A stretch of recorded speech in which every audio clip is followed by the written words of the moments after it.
Hey guys, I recently hit Celestial 3 this season, and I peaked Celestial 1, primarily being a fill player. While I do mainly play DPS and play a ton of different DPSs, I just believe that this game requires you to play a bunch of different characters, because some characters are just good in some situations, and some just fucking suck. So, this is my guide on how to play STARLORD, because I recently just got Lord on STARLORD, and this is how I would play him if I had to teach someone. So when should you play STARLORD? Well, he's pretty good in almost every situation, every comp, because of the nature of his kit just being high mobility, high damage, insane ult. I mean, these things just kind of add up to being a really good character, at least in the ATA, for sure. I mean, he's not broken, but I think he's just really, really strong. He's also good at frontlining. If you need someone to help the tank do some damage, he does really good short range damage into tanks as well as supports. Really, really good dueling and 1v1ing situations because of his dash. And he just has overall a really insane ult that you kind of have to, play around as a team. If you get ulted by a STARLORD, you kind of have to respect it. Does a lot of damage, could kill your whole team, and it can force out support ults. And especially as a season 2.5, he's also a hit scan, so it's pretty good into flyers, which is the whole flyer meta, Ultron, Iron Man, Storm.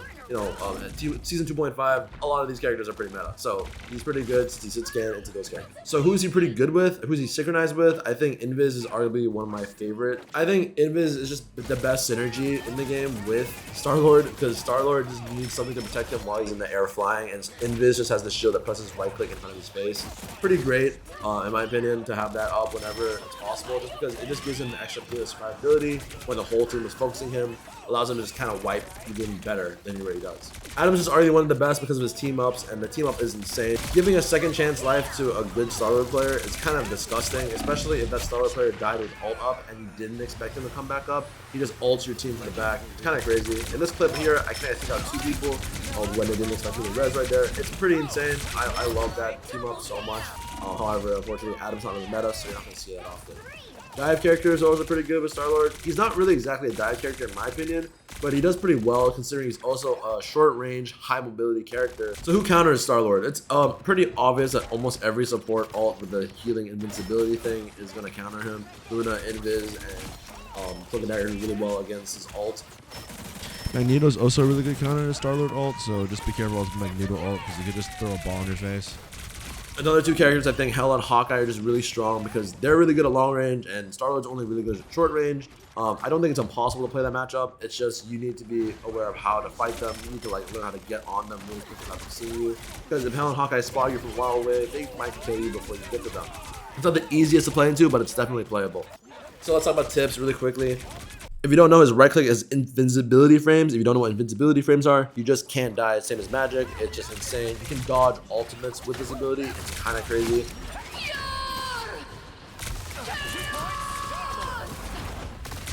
You dodge basically any source of damage with the right click. So in some matchups like Spider-Man, for example, if Spider-Man's about to uppercut me, I can right click away from it and take no damage. I think with this dash, you can use it with intention of dodging rather than just reloading, because I know a lot of people like to reload if using his right click, which is obviously a good addition to a part of his right click. But the dash is like using it for the intention of dodging something in the middle of a fight is more important than just intention to reload. Completely different. I hope you understand what that means. Next thing you need to know is his E. There's two reasons I use his E most of the time. It's to finish off an enemy or to farm ult. In specific situations, you can use it to just do damage to like lower someone. In that case, and most of the time it's like a Black Panther or Spider-Man that's diving my supports, and I'm gonna press E because I can't really see them. So at least I'm doing damage to them without having to actually aim. That's why I use E for. But it's really good for finishing enemies and just farming ult. You can press shift while pressing E, so you can just farm while dodging a little bit. It makes it a little bit hard to hit. So that's why I use E for. It just farms like a good 20% if you're lucky. Last thing you need to know is obviously his shift. I personally like to change into this hold to dash instead of like toggle to dash, because guys, it is really, really good if you use hold because it allows you to just be super mobile. I think it's just super finicky if you had toggle on, in my opinion. So that's just a really good tip. Learning how to control this character with his movement, mobile, hopping all the time, being in the air, just being really hard to hit. That's a big part about my STARLORD to understand.